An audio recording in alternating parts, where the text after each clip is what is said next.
results, Yes. there was no mention of presence of the so-called products of combustion, like, or in layman's terms, yung carbon, yung Yes. deposit that Yes. would indicate it was a close fire. Yes, because there's gunpowder. Yeah, the that gunpowder, ignites, the nitrates. the slug, sure. So it was negative. And the conclusion that you can draw from that is that It was shot from a distance.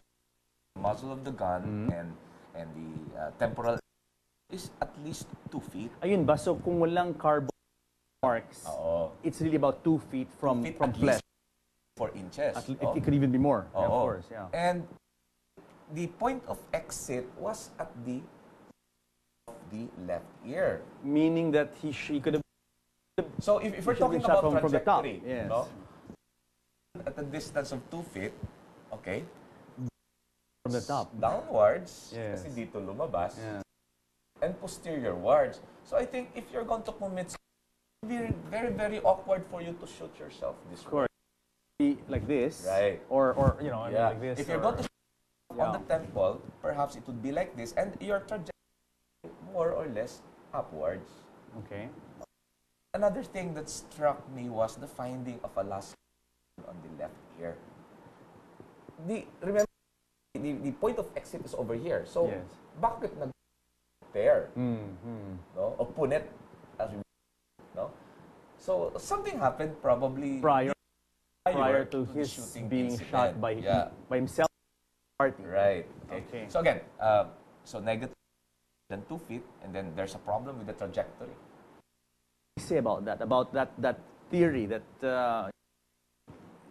given the trajectory and the exit, he would have had to shoot himself holding the gun like this, 2 feet away.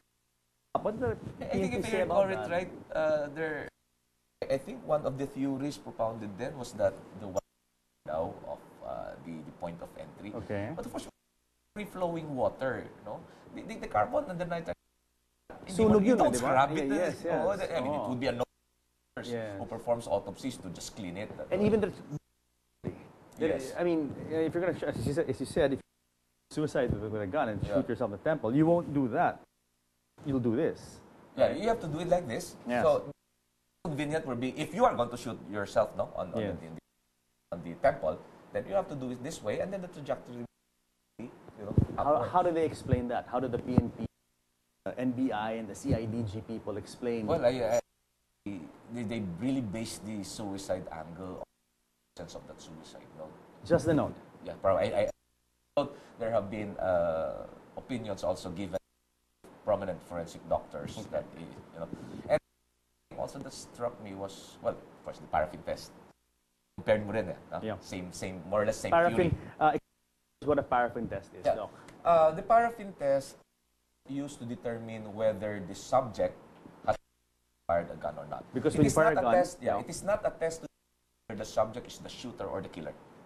And of course, results are only presumptive. It's not conclusive. Because other substances, the handling of other substances can have you can have effect. false positive and Yes. false negative results. Like for if you are a farmer, fertilizer. Okay. If you are a smoker, car can embed in the dorsum of your hand and can give rise it can compromise to positive result. And if let's say someone shot this morning and you did last night and they're going to do the paraffin test, it'll come out. And same thing also, false negative. You are the shooter, but it turns out positive because you wore gloves. Yeah. No, and some incessant washing with soap, water, and others would say vinegar. Doc, what about the position of the body and the hand? Was it consistent with the trajectory of the wound and things like that? I was shown a picture. I recall now. The picture supposedly taken, when they found the lifeless body of Philip on his cabin, and so the gun was in between his legs. His hand was more or less on his area. Yeah. But I would like to think that if you are going to yourself this way, and if you are this way, if it's an instant death, you would fall face flat on the ground. Okay. Or even assuming that you are inclined. No? Yes. So if you shoot yourself this way, okay. So the bed. Yeah, right. Okay. On the bed, no. So the movement of the gun words. Of course, because of the recoil. Yes, the recoil. Yeah. Words, and if there's instant death, the gun you will be on your right side, and your will be on your right. Now, what baffles me is, if he did shoot himself in the right temple, the gun was in between his legs and the hands somewhere on his crotch area. Yes, yes. It doesn't. It sense. I know. Yeah. So kasi dapat bang hulog yung gun. Because of the recoil. Yeah, recoil. Now, a lot of people and viewers now watch CSI in Las Vegas, New York, and Miami, and the terms blood splatter are always being talked about on this show. What do you have to say about the blood splatter? Crime thing, no, buddy. Yeah. You should. It would exit supposedly on your left temple, or even here, no. So you would expect would a be lot of blood and there would be blood and bits of tissue that would get skull, bits of splattered skull, on, sure. no, on tawag natin dito yung sa wall, right? And the crime scene did not show yata po, no, Mr. Pestano? None. Not blood splatter po. None. This was determined around 7 or 8 years who viewed the room and looked for the splatter, even some evidences like bullet mark. They were not there. The room was spick and span. And then I can also say it from myself. I went there inside the room. Talagang malinis yun. No, Except for the blood on the bed. on the bed. Now, And on even the strange about that, I understand. yeah, There was that's blood on very the bed. strange. Dr. Tony, what was it like, Mr. Pestano, the blood on the bed? Actually, it was more of a. I did not have an inkling on the importance of bed on the pillow until the forensic, the team of even Dr. Rebuasa later. How can that blood climb the world of What do you mean about The flow of gravity. The blood's supposed to flow, but from the looks of it, was like the blood from the ground seep in upwards. Again, doesn't make sense. Yes. And we also did an experiment on a live, no? And which the pig, we shot him on the temple against a backdrop of a wall, and the Meron blood talagang splatters. splatter, of Yes. course, because there's going to be an exit wound. Exit wound, I mean, it's a 45 caliber pistol, and no? brain tissues there. Of course, of And course. yun na nga, that's what, of course, ako, as a clinician, I only base my opinion on the report given to us. No? And I base that on the report done, or the result done by Dr. Owen Libakin. With the people who were at the Yes. crime itself. Now, okay, you said police, NBI, the Navy, CIDG, they all, one of the major key factors of this case was really the note. Yes. What was wrong with the note? Aside from it being Yeah. in a way that Philip talked, a general way, and as I think it was Tagalog, and Philip was usually, di ba, sir? Buano. Cebuano or English would be the preferred medium of language of Philip. In our house, you see to it that our spoken dialect is Bisaya and English.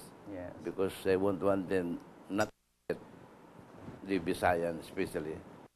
Tagalog, they can always learn that from the outside. Yeah.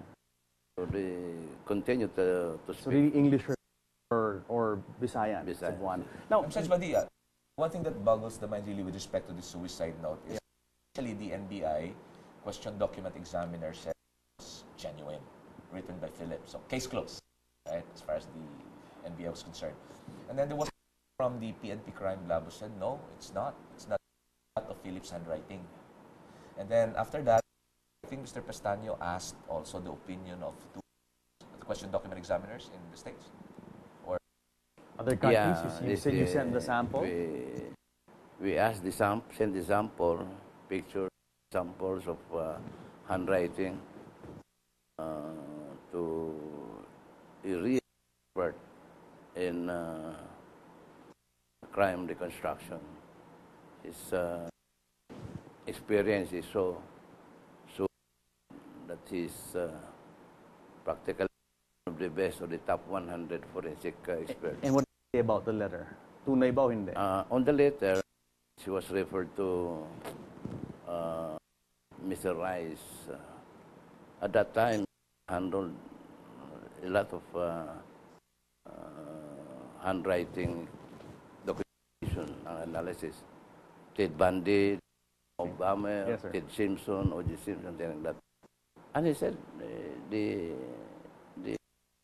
handwriting is not is forgery. It's a forgery. And then he is also a qualified behavioral forensic expert. And he said in his on recent Phillips handwriting, he was very normal, not depressed, not anything. Okay. Dr. Tony, I have a question. Let's say, based on your experience in the field of medical legal research and practice, what could have happened? I mean, if we explain the trajectory, the exit wound, no blood splatter, the ear laceration, what could have happened theoretically? Well, the only one that Okay. I can draw from that is this is not typical of suicide, definitely. Okay. We thought, we told Mr. Pestano, we made a medical legal report, and there was hearing in the Senate for a year and so. And of course, when we discussed the merits of the autopsy, everything about the case. Okay. And after about a year, I think the Senate committee then chaired by the late former Chief Justice Fernand came out with the ruling that this. Okay. So what could have happened? I mean, what scenario could have transpired to cause that? What do you think? I mean, if you were to proffer hypothesis. Yeah, based on all that. Yes. Yes. The results and Yes. also the researches done by my, particularly we had 2 criminologists with us, deans and 3 other doctors. Yeah. Perhaps the killing or the death did not came in. That he was killed somewhere else, recreated it. That was The scene what was staged. That's what we placed in our report. That forensic evidence obtaining at that time and even up to now, they could show us some other evidence.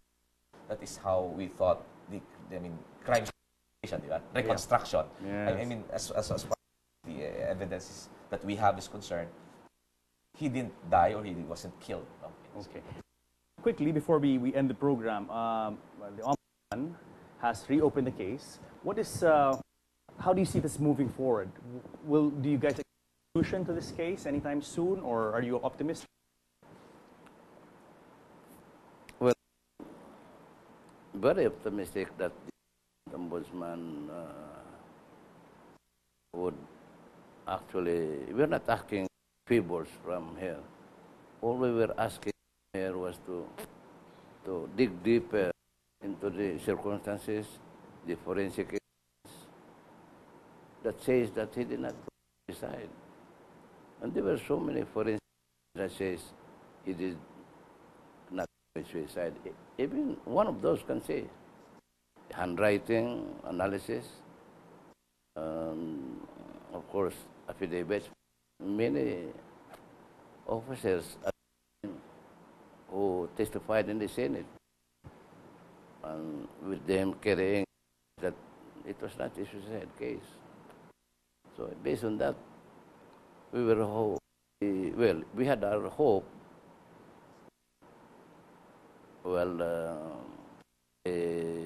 Fulfilled.